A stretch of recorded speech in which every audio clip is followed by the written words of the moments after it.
Hello everyone, it is Narazma here, and I ended up creating a pulse controller, if you would like to call it that, and basically press this. You can see that with one press of a button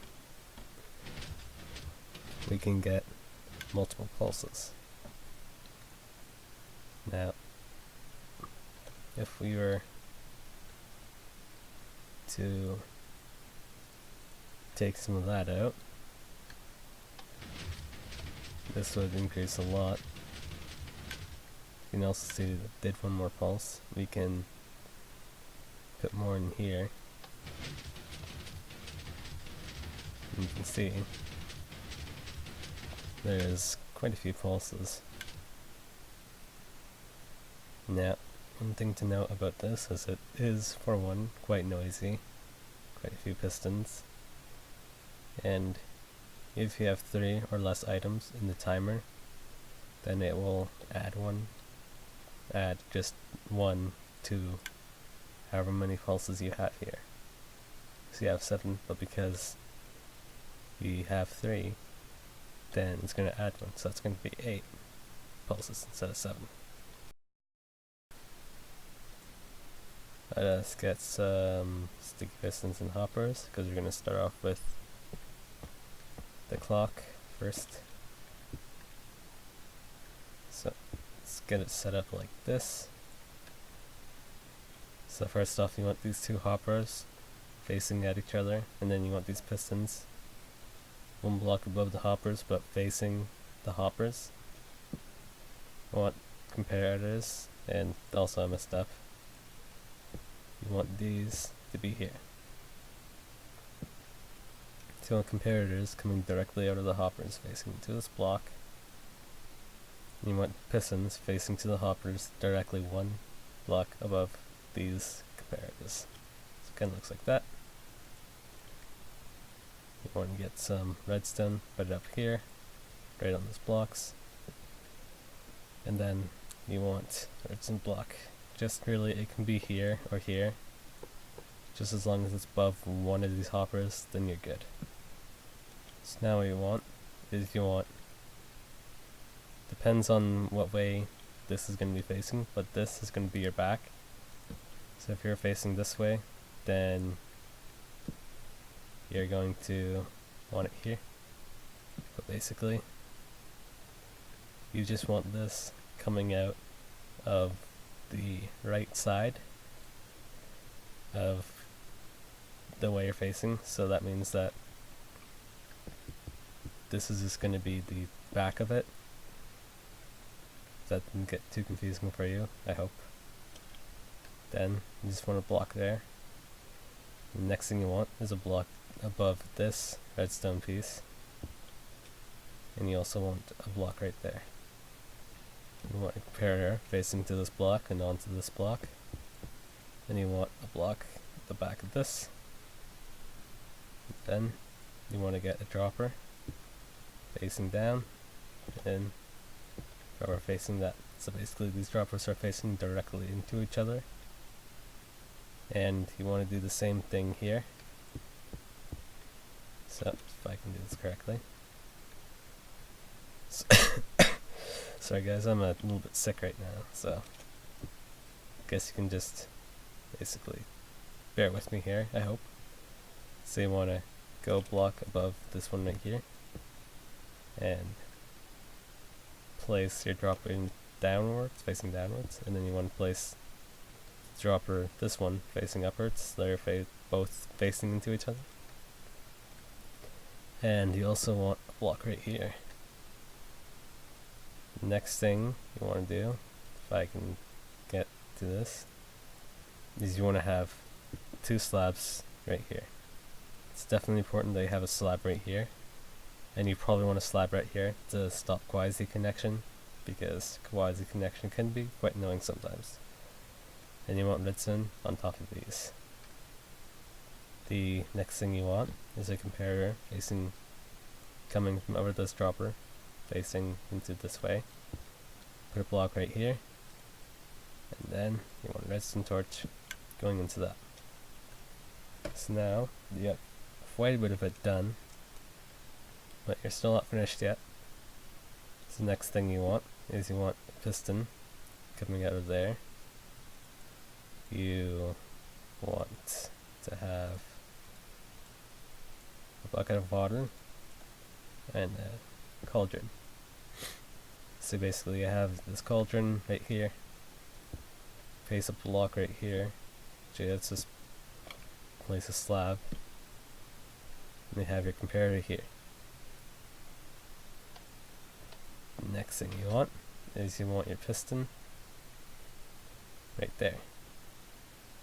Now what you want is you want to have a block right here, the comparator that is coming out of this dropper right here.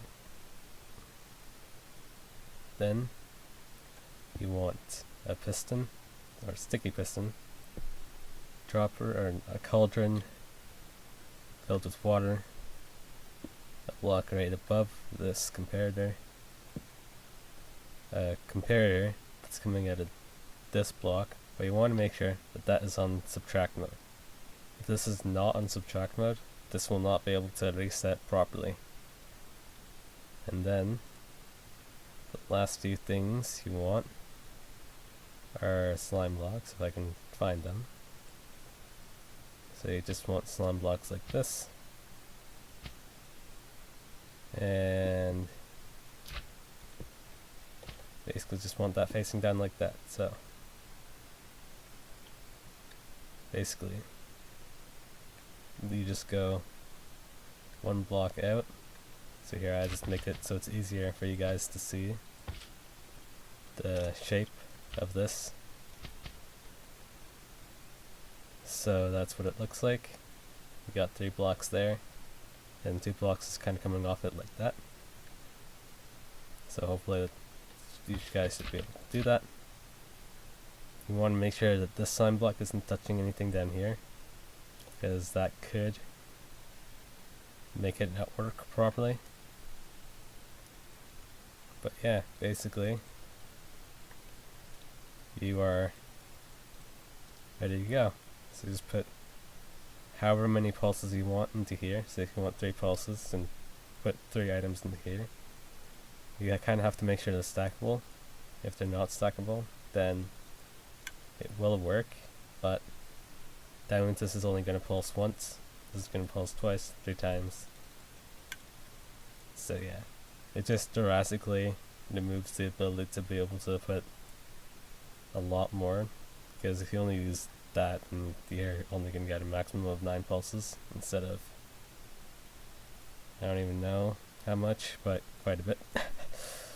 And then this is going to be the amount of time you have. And then now, just place an item at the top here. And then, so basically, that's all there is to it. So if you want to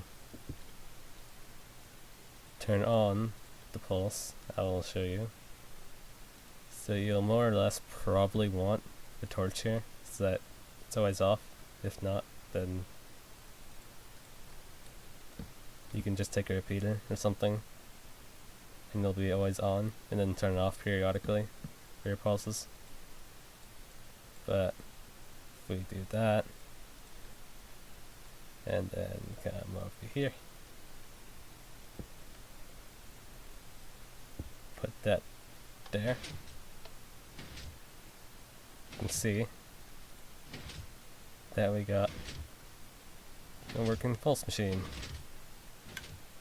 You can see our pulses go really fast. So now let's just kind of pretend to skip forward really fast.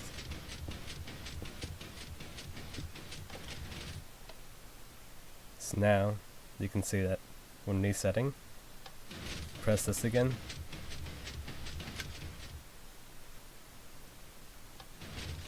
Now it's only going to do it 16 times because it hasn't had enough time to put all the items in here down to here. Which is one of the bad things about this thing. So now it's only going to do it 11 times. So basically, in order for this to work properly, you have to wait until it fully puts every item from back to the top dropper down below. With this one, it will reset instantly.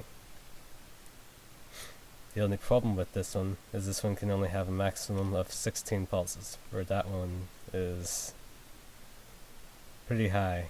I mean, that's like 64 times 9, so that's just a bit under 640. I mean, that's like 580 pulses total. I don't even know why you'd need so many pulses, but that's quite a bit of pulses. This one can only be a maximum of 16 pulses. And of course, you can see here that that is the maximum time between pulses. This one can really be like full stack of whatever items that are stackable. So that is like 64 times 5, just around 300, pretty much 320 items right there. Which I'm pretty sure it's 320 seconds instead of having, I don't even know if that's 1 second, which is a long time. I'll do a tutorial on this pulse machine later, but for now, let's be for this one. I hope you guys enjoyed. Thank you for watching, and enjoy your day, everyone.